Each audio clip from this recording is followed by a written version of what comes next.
फार कमी बोलतो ज्ञानेश्वर महाराजांच्या बाबतीत. हरिविन जन्म नरक हे ना, ही फार सौम्य भाषा आहेत. याचा विस्तार ज्ञानेश्वरीमध्ये. तानहन द्विषदः क्रूरान संसारेषु नराधमान, भगवंताचे लेखी वाक्य आहेत.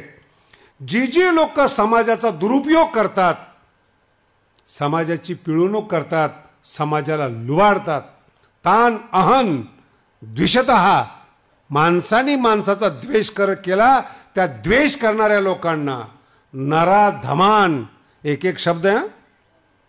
भगवंत म्हणतात असं दुःख देतो, त्याचं दुःख पाहून दुःख सुद्धा रडले पाहिजेत, याला एवढं दुःख नको म्हणून. ही माऊलीची भाषा आहे. पाप जेणे मिळे, पाप त्या माणसाकडे पाहिल्यानंतर पापाला सुद्धा कंटाळा येतो, हा किती माझ्यापेक्षा पापी आहे असं पाप म्हणतं.